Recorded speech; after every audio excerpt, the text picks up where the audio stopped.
여러분 한 주간 동안 평안하셨어요?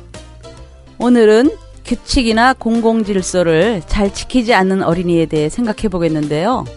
먼저 침착하지 못한 어린이의 특성을 보면 몸을 잠시도 가만두지 못하며 안절부절하고 주의를 집중하지 못하며 계속 움직이는 과잉 행동을 하죠.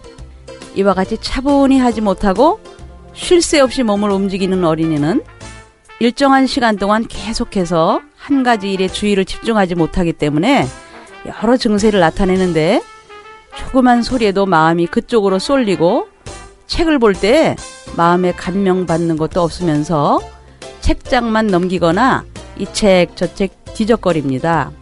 수업 중에 창밖을 내다보거나 뒤를 돌아보면서 다른 아이들을 방해하기도 하죠. 이렇게 침착하지 못한 아이는 실증을 잘 내기 때문에 친구와 오래 지내지 못하고 친구를 자주 바꾸며 공부에 있어서도 지속적으로 흥미를 갖지 못하고 자기 할 일을 곧잘 잊어버리거나 물건을 잘 잃어버리기도 합니다.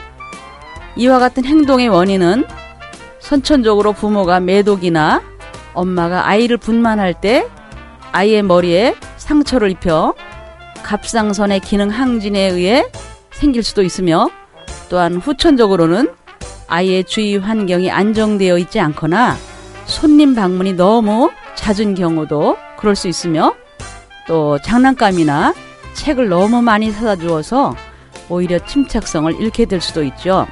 또한 가정에서 사랑을 받지 못하고 방임된 상태에서 자란 경우나 다른 집에서 성장한 경우에도 침착하지 못한 아이가 될 수 있죠. 따라서 아이의 입장에서 사랑과 이해로서 이끌어줄 수 있는 지도 대책을 마련해야 하겠죠. 또한 이런 아이는 집에서 부모가 하는 말이나 심부름 같은 것을 무시해버리고 주의를 주어도 전혀 개의치 않죠.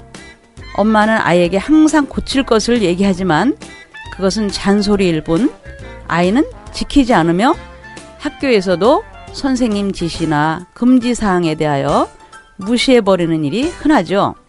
심하게 꾸짖으면 그 자리에서는 지키지만 곧 전과 마찬가지로 행동을 하겠죠. 그렇기 때문에 아이는 또 잔소리를 듣는 어린이가 되는 거죠. 그것은 쉽게 약속만 하고 지키지 않는 부모의 습관도 문제가 되는데요. 약속한 것은 반드시 지키고 지킬 수 없는 약속은 함부로 하면 안 되겠죠. 부모가 모델이 되어야 하니까요. 또 지키지는 않고 주장만 하는 요구에 대해서는 이루어질 수 없다는 것도 강조해서 약속을 지키는 습관을 갖도록 하는 지도도 필요합니다. 그럼 문제 상황을 들어볼까요? 만 4세 승민이가 가족들과 식당에서 저녁을 먹고 있네요. 엄마, 나 밥 다 먹었으니까 놀아도 돼요? 그래, 가서 놀아라. 야호, 신난다. 야! 자녀가 위와 같은 행동을 했을 때 어떻게 하셨죠? 혹시 이렇게 하지는 않으셨나요? 승민아, 뛰어다니지 마. 너무 시끄럽다. 좀 조용히 놀아.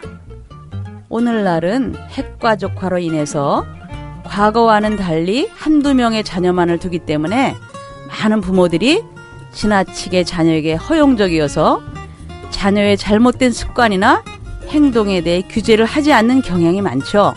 그 결과 유아들은 가정에서 자신의 행동이 타인에게 피해를 준다는 사실을 배우지 못하기 때문에 공공질서를 잘 지키지 못하고 이리저리 뛰어다니거나 차례를 잘 지키지 않는 경향이 있습니다.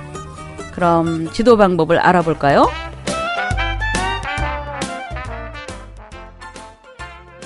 유아기는 기본 생활 습관이 형성되는 시기이기 때문에 이때 자녀의 기본 생활 습관을 위한 부모의 지도는 매우 중요하죠. 첫째, 부모는 아이에게 좋은 생활 습관의 본보기가 되어서 아이가 생활 속에서 자연스럽게 바람직한 습관을 형성하도록 도와줘야 합니다. 둘째, 가정에서도 아이에게 다양한 역할을 해볼 수 있는 기회를 주어서 타인의 입장을 이해할 수 있게 해야 합니다. 예를 들자면 아이들은 엄마, 또 형, 동생 등의 역할을 해봄으로써 상대방의 생각이나 입장을 간접적으로나마 경험할 수 있을 겁니다.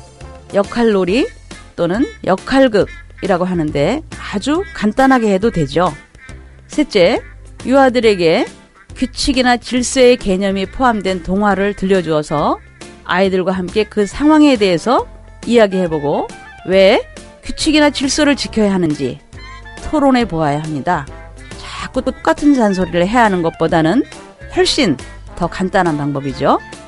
또 실제 상황을 통해서 아이가 규칙이나 질서를 지켜야 하는 이유를 직접 체험할 수 있게 해주어야 합니다.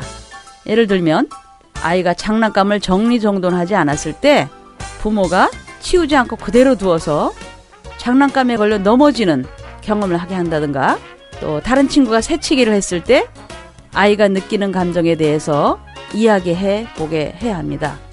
기본 생활 습관은 하루아침에 습득되는 것이 아니므로 일관성 있게 반복해서 지도해야겠죠. 그럼 바람직한 상황의 실례를 들어보세요.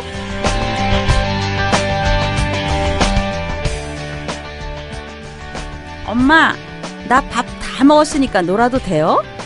승민이가 벌써 밥을 다 먹었구나. 심심하지? 네, 엄마. 놀아도 돼요?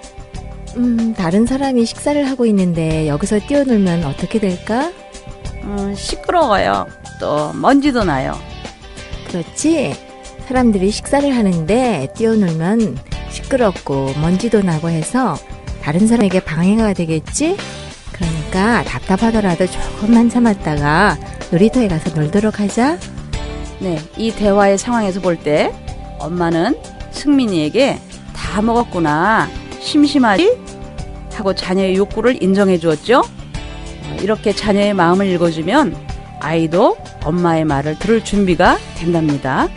또 여기서 뛰어놀면 어떻게 될까 하고 다른 사람의 입장을 고려하는 질문을 해서 아이가 스스로 한번 생각해보는 기회를 주는 거죠. 그 다음에는 조금만 참자고 자녀의 행동에 대해 적절한 규제를 해주면 아이는 잘 듣게 되어 있습니다. 대화 기법 참으로 중요하죠. 아이들뿐만 아니라 어른들에게도. 그럼 다음 시간까지 안녕히 계세요.